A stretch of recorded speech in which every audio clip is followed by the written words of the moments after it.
everybody? I am headed out to a real quick work meeting, which is awesome because I work with slash for my dad. So it's kind of fun. Headed down to my mom's house. It is the best weather outside. So not going to complain about that. But I just wanted to pop on and say what's coming next is a little I don't know, not off the wall, but because it's like super on trend, but it's my own take on all of this New Year's resolutions and everything that is happening because it's important to address because goals are important, but so is sustainability and joy. So listen up, enjoy my thoughts. I would love to hear your thoughts in the comments. And if you like what you hear, come join us in the community. Hey guys, the internet is all aflood with goals and resolutions and all of these good things. And I'm here to tell you that goals don't mean crap unless they're sustainable.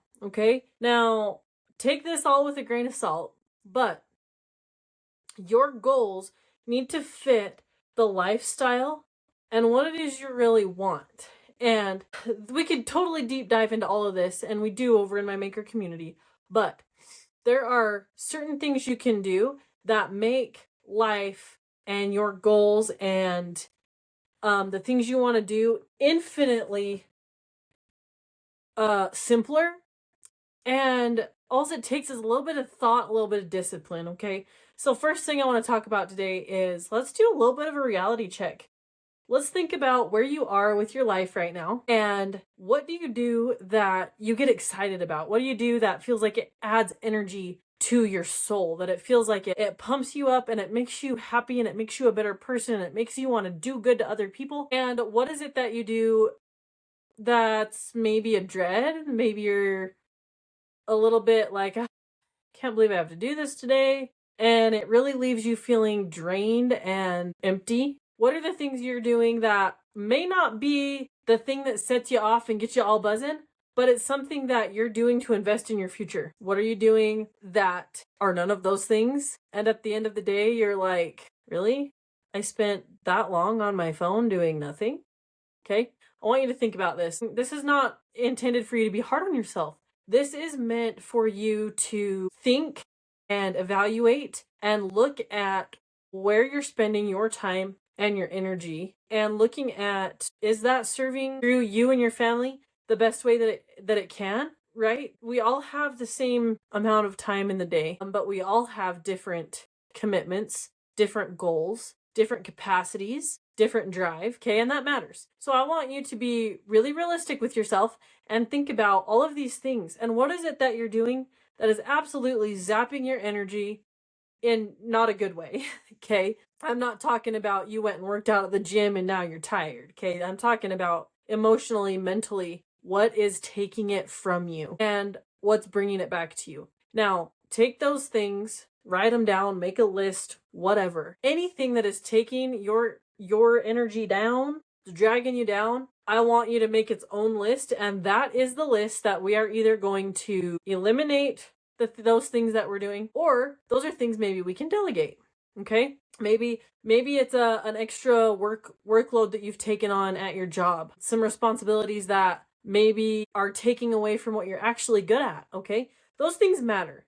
And the reason I'm saying all of this is because this time of year especially, there is a lot of hype about goals this and goals that and resolutions this and resolutions that. And the reality is that sometimes we set goals that are not realistic for the demands we have to survive, okay? If you are in pure survival mode, probably don't set a goal that you're going to be a millionaire in 3 weeks because you are in pure survival mode right now, right? So your capacity is a little bit different than somebody else. This is in no way like condoning a victimizing or a victim mindset, because I believe that's not helpful either, and that comes from a place of lack. But if we're not being realistic with ourselves, what happens is we end up sabotaging those goals that we set, and then we get discouraged and we lose confidence, and we kind of end up in this spiral, okay? So let's start with sustainable bite-sized chunks and build on that. We need to start with, yes, that big type C goal in mind.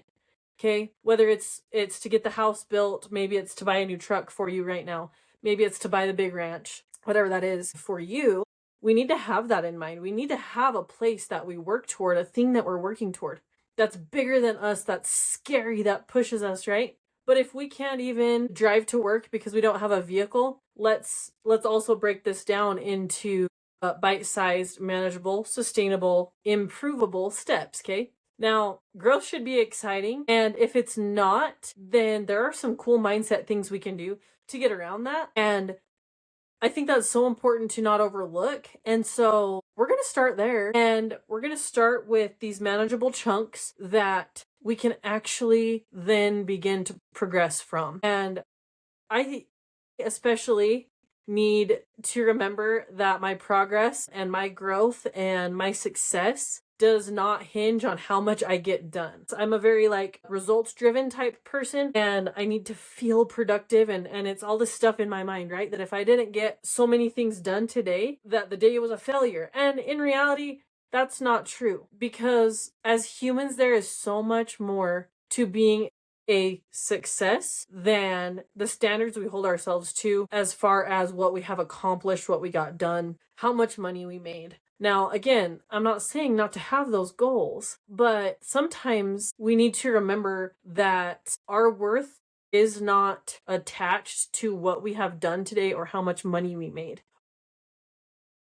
Our worth lies in the fact that we're children of God, and our worth lies in how we treat others and what we can do for other people.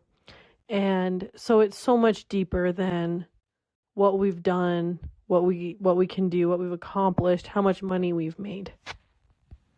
Our worth lies in how we treat others and the fact that we're getting up every day looking to be better than we were the day before. And that looks different for everybody. And so I encourage you, no matter where you are, whether you are just, doing good to go to work and make it home and take care of your kids, that's awesome. I encourage you to find one thing that you can work on, that you're looking to improve, that will take you closer to your goal. Always go closer to your goal. And if it doesn't get you closer to your goal, then the answer is no. If it doesn't get you closer to being in your house, to buying the truck, to buying the ranch, to buying the horse, to having the family, to having the freedom, then the answer should be no. But we also need to remember our worth is so much deeper than those things. And I think this time of year, it's so easy to feel caught up in all the buzz, all the hype, and then get discouraged when we maybe fall short of going to the gym every day, or making so much money, or making so much product, right? Things take longer than is planned. Sometimes the kids need you, and that's okay.